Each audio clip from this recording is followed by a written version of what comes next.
Good night, everyone. We'll be doing the May-June 2022 Physics Paper 2. So the first question was a graphing question, and it was dealing with the radioactive decay of some nuclei over 6 minutes, right? And all you had to do was to look at the table and use the grid that they provided to plot your graph. And they didn't give you any calibrations, they didn't give you any scales, so you could use whatever scale you like.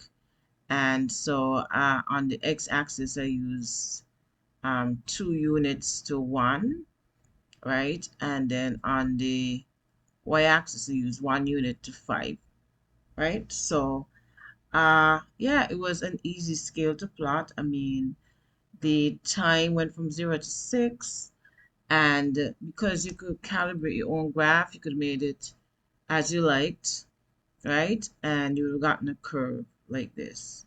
And remember, your curve, use always a curve for radioactivity labs. Okay, this is define the term half-life, and it says this is the amount of time it takes for a radioactive sample's nuclei to decay by half from its original amount to max. Then they said from your graph on page 5, calculate the average half-life of the radioactive nuclei. What I like to do is find 3. Some people might do 2, but to get the best answer, it's best to get 3 half-lives. And so it will be the distance between, like how you see it here. So from 0 to the first best fit. So it was at 80. So half of 80 is 40. And then from 40, half of 40 is 20. Well passed. I got 1.65. First one was 1.6. This one was 1.65. Right? Yeah. Yeah. And then the next one I got 1.2. Hopefully I did them correctly. You can't see it so well here, but each point was 0.1. So it should be 1.1, 1.2, 1.3, 1.4, 1.5, 1.6. So then all I had to do was just count all the little points in here, the spaces in here, and multiply by 0.1. Here we have the times. It says from your graph on page 5, calculate the average half-life of the radioactive nuclear substance or the radioactive substance. So you would just add them up and find the average of the 3. So it'll be 1.48 minutes, around up to 1.5 minutes. All right, on your graph on page 5, use dotted lines to determine how long it would take for the activity of the sample to be reduced to 10 disintegrations per minute from its original activity level. Now, all they had to do was go across from 10 to the curve and bring it down, and it would have 4, and here's 4.45, right? It went in between here, so I just guesstimated minutes. All right, so define the term nuclear fission. The nuclear fission is the splitting of a large atomic nucleus into 2 nearly equal parts, resulting in a large output of energy and a decrease in mass. The equation below is an example of a nuclear fission reaction. And here we have uranium-235 plus a neutron coming into contact with it to make some daughter cells. And each of the daughter cells gave off 2 neutrons. So it's 1 neutron, sorry. So you have uranium-235 plus 1 neutron. And it bombards the uranium to produce 2 daughter cells plus 2 neutrons, and then some energy gets given off, right? It says using the atomic mass data for the nucleides given in table 2, calculate the energy release in the reaction. So state your answer in joules. Okay, cool.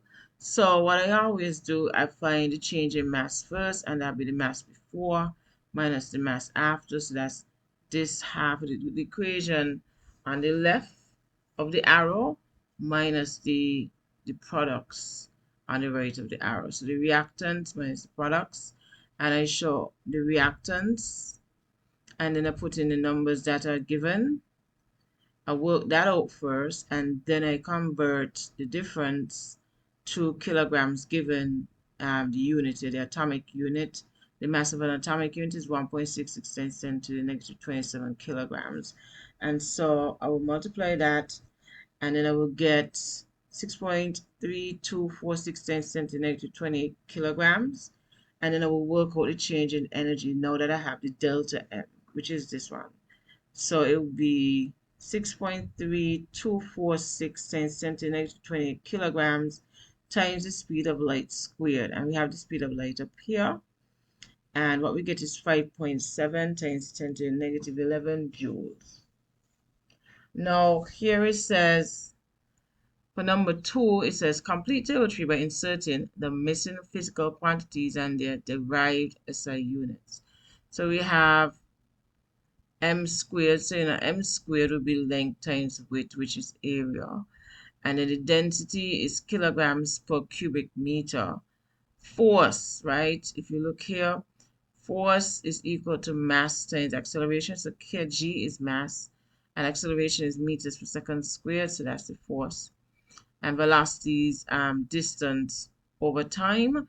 No, sorry, it's displacement over time. So we have ms to the negative 1. Then it says here, state Newton's second law of motion. Newton's second law of motion is usually expressed like this. Acceleration is equal to force over mass. It's literally force. Force equal to mass times area. And then you're solving for A, acceleration. And in words, it says the rate of change of momentum of a body is proportional to the applied force and takes place in the direction of the force. Okay, so that would have gotten you 3 marks. Now it says a basketball has a mass of 500 grams. Calculate its weight in newtons, and you're given the acceleration due to gravity, which is 10 meters per second. So first of all, you need to convert your kilograms. You need to convert your grams to kilograms by dividing by 1,000. As you can see, the conversion set up here, and you get 0.5 kilograms. And then from there, you can multiply by 10. So gravity, you have 2 units that you could use. You could use meters per second squared, or you could use in newtons per kilograms, which makes it much easier in this case. And so we'll cancel out the kilograms and get 5 newtons. Sorry, and you will get 5 newtons, okay? The next question is, figure 2 is a scale drawing of a vector diagram representing a basketball's velocity OA and the wind's velocity OB. Complete the scale drawing on figure to determine the resultant velocity of the basketball. So this is a parallelogram. This is a parallelogram. So if it didn't, what I usually do is measure one end right here, because I know OA should be equivalent in length to I guess B prime up here. This would be like B prime or C, whatever you want to call it, or X, whatever this point is, right? And so I would take my ruler and line it up, and to get a straight line, because I know this was straight, to get a straight line and not get it wrong, the ruler have these points, these long lines. I will line it up with the edge of the paper. You can use your compasses to do this as well, but I don't have a visual for you. But what I would do, if you didn't know how to use a compass, use a ruler and line it up with the edge of the paper. One, the lines on the ruler, you line it up with the edge of the paper and make sure that it's straight. And you go from one end to the next. Like the ruler is a 12-inch ruler, so you should go across the page, and then you make the length, you make the length 8.5 as well. And once you complete that, you connect O to the edge of that line there and measure it. So I got 11.4 centimeters. Then they said determine the magnitude of the resultant velocity in meters per second.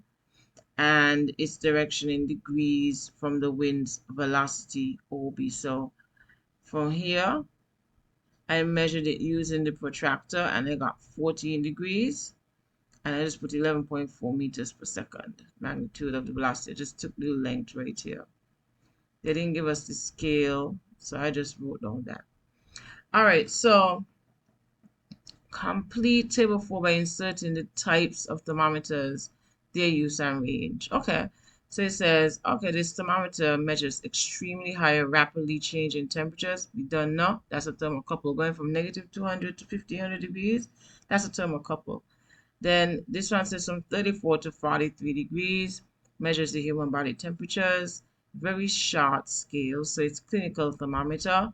And then this one measures the freezing point and the boiling point of water at room temperature, which means it covers a range of 0 degrees Celsius to 100 degrees Celsius. That's the mercury thermometer, right? Okay, so it says state the value of the ice point on the Celsius scale, and that'll be 0 degrees Celsius. And strangely enough, children or students tend to forget this for some reason. And then Kelvin scale, just add 273. So I did the calculation here so you can see with 273 kelvins. Okay, now so it says the graph in figure 3 shows how the pressure P varies with the inverse of volume 1 over V. And it says state the law associated with the graph in figure 3, that'll be Boyle's law. Then moving on, it says use the graph in figure 3 on page 12, this is page 12, to determine the volume when the pressure is 250 kilopascals. So what you need to do is look for the point at 250 kilopascals, come across, we're going to extrapolate to the line, and then we come down, and what I got was 0.019. And so because it is an inverse relationship, I did, well, if you have 1 over V equal to 0.019, then to solve for V, we have to divide 1 by 0.19, and I got 52.63 centimeters cubed. Okay, so hopefully you got that. Okay, so it says use your answer in C2 to calculate the new volume when the pressure is increased from 250 kilopascals to 975 kilopascals. Okay, so we're going to say P1 was 250, V1 52.63, the new pressure is 975, and we know the volume should be less. It should be less, right? And so using this equation, P1 V1 equal to P2 V2, we're solving for V2, so V2 will be equal to P1 V1 over P2. And so we're going to just put in our numbers here, and we get 13.5 cubic centimeters. Okay. Then question 4, it says define the term pressure, state its SI units. Pressure is a force acting over unit area. Its SI units is newtons per square meters, where pressure is equal to force over area. Then we have here calculate the liquid pressure that a diver experiences at a depth. So just the liquid pressure, we're not including the atmospheric pressure with the liquid pressure. Otherwise, it would have said the total pressure felt. So calculate the liquid pressure that a diver experiences at a depth of 0.5 kilometers below the surface of the sea. Given that the acceleration due to gravity is 10 newtons per kilograms and the density of seawater is 1025 kilograms per cubic meter.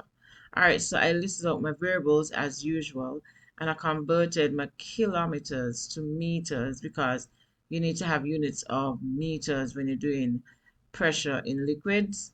So pressure in liquids, the equation is rho for density, so density times gravity times height. Given the density is 1025 and gravity is 10 and the height is 500, once you convert it, you realize that you will end up with units of newtons per square meter and a value of 5,125,000, right? Okay, so state Archimedes' principle. When a body is completely or partially immersed in a fluid, it experiences an upthrust equal to the weight of the fluid displaced. So here we have, it says a boat which has a weight of 83,000 newtons floats in seawater. If the density of the seawater is 1025 or 1025 kilograms per cubic meter, calculate the volume of the seawater displaced by the boat. Okay, so the weight of the boat would be equal to the weight of the water displaced. And so we could relate that and break it down. So we say weight of boat is equal to the volume of the water times the density of the water times gravity, right? And since volume times density equal to mass, we could stick in everything in here. We have volume of water times 1025, right? So you see volume times density is equal to the mass. 1025 kilograms per cubic meter times G. And so when we're done, we just transpose and we see 83,000 newtons divided by 1025 times 10 will give us 8.1 cubic meters, right? Now it says define the term longitudinal wave. A longitudinal wave is one that has vibrations parallel to its direction of propagation. Then figure 4 says it's a wave train on which the points K to S and A to D are shown.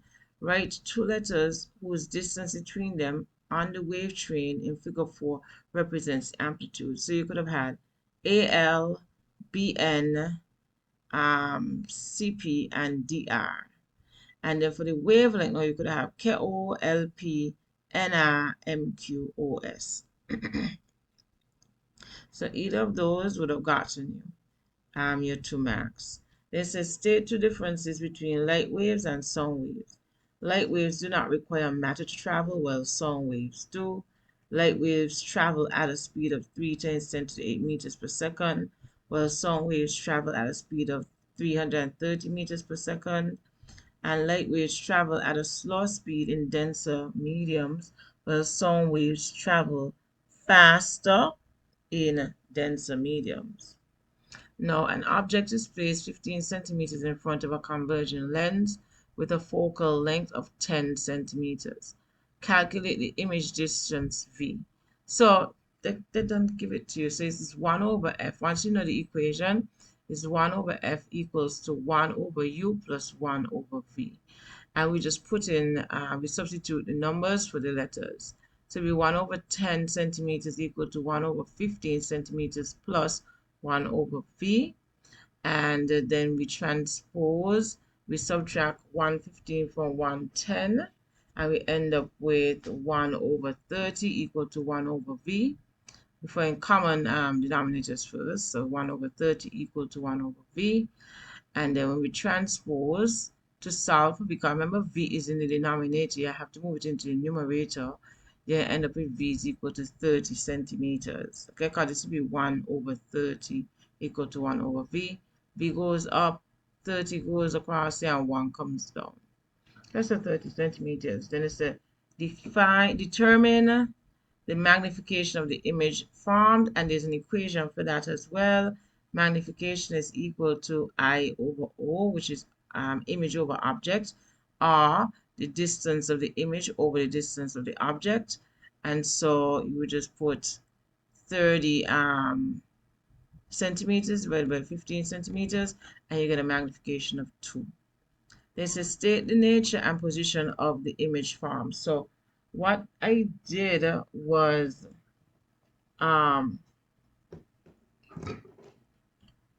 I drew it out, because if you draw it out here, like, yeah, so if I draw, I have it here but you can't see it so well, but if you looked at my video on red diagrams, you draw a principal axis, then you draw your lens. I drew my focal point. I tried to find a focal point that made sense. So just imagine your focal point is, let's say, 10 centimeters. So twice the focal point will be 20, right? But the object was placed in between the twice the focal point and the focal point. It was at 15, so it was around here. So I draw my object there. So if you were to draw your rays of light, you will see that the first ray of light goes straight across through the lens and then through the focal point on the opposite side. And the second ray of light coming from the top of the object passes directly to the optical center, and at some point they converge. They meet, and then you see that the image would be upside down, right? It would be upside down, and it would be so if it's upside down, it'd be real, and we say it's inverted, and I put opposite side of the lens and object, and it'd be larger, right? And the position of the image would be, what did they say? 30 centimeters away from the lens. Yeah. Yeah, so it'll be 30 centimeters away from the lens. I mean, we calculated it, but I guess I wanted to write it back down here. So let me see. So I'll put here 30 centimeters away from lens, right? So that's how you do it. So you needed to know how to draw your ray diagrams. Okay, so this was the last question. So it says here, complete table 5 by inserting the missing electrical circuit symbols and their names. And you would see, if you knew your symbol, this was either you knew it or you didn't know it. So you just had to know your circuit symbols, which you can see there. The second one was a semiconductor diode. Then we had the fuse. The fuse is a box. I don't know. When I scanned this, it went. So it's like a box with a line through it. Or you could have done it with two circles and the dashes and the crisscross like that.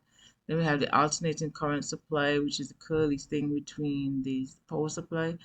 And then they had this down here. So you were supposed to move it up because obviously the picture over here did not represent a cell. So this is a little typo, which I mean, hopefully CXC gives you all 6 marks because of that. Let's just hope for the best, right? So this was actually a variable resistor. And so I just moved cell up because they wanted you to draw a cell. So if you saw that mistake and rectified it, good for you. But if you didn't see it, don't worry. CXC usually compensates for that by either giving the mark or scrapping the whole question. Let's hope they gave the marks. All right, so the manufacturer of a popular cell phone, and you know what's funny? A lot of these questions were repeat questions from a year that I saw them in a paper. This question came, I guess, maybe in 2016 or 17, somewhere there. I remember it, it's very similar. And the first question, it came in a 2019 paper, I think. I don't even remember, but it was in one of those teen years before 2015 for sure. Oh, no, sorry, not before, after 2015. After 2015. So like 2016 round there coming up to 2020. Check for those papers you see is repeated. And it says if the standard charger can deliver a current of 0.8 amps, calculate the time taken to change the battery. So look, write down all the variables and see how they're related. So Q, I, and T, they're related based on this formula. Q equals IT. You solve for T equal to Q over I. And you have 9600 coulombs over 0.8 amps will be equal to 12,000 seconds. Then it says here, calculate the voltage given that the power supply of the cell phone is 4.4 watts. So I just made it joules per second. I wrote down all the variables that they gave us, and I look at them and I said, oh, these are related to P equals IV. And if I want to solve for voltage, I would divide the power given by the amperage. And so what I got was 5.5 volts. Then they said determine the work done to fully charge the cell phone battery.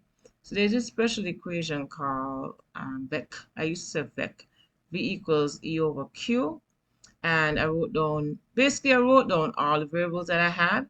and I saw how they were related. I see that we have a V and a Q, and we could find energy, which is work done, and solve for E. And so that would be V times Q, and you get 52,800 joules. There's also another equation where you could use um, VIT, and that's power times time, because V and I equal to power times time. And you can see if you work it out, you're going to end up with the same answer. And if you look at it, it's true, because look, Q is actually equal to IT. So if you say VIT, it's the same thing. And then you get 52,800 joules. And that's the end of the test. All right, so best wishes. I hope you did well. Don't fear, you still have paper one, um, and you still have your SBAs. So let's hope that all of that comes together and you're able to pass your physics paper two. Again, best wishes, kids. See you later when we have the paper one. Maybe I will get it. I don't know. But yeah, see you later. Don't stress too much and keep trying your best. Bye.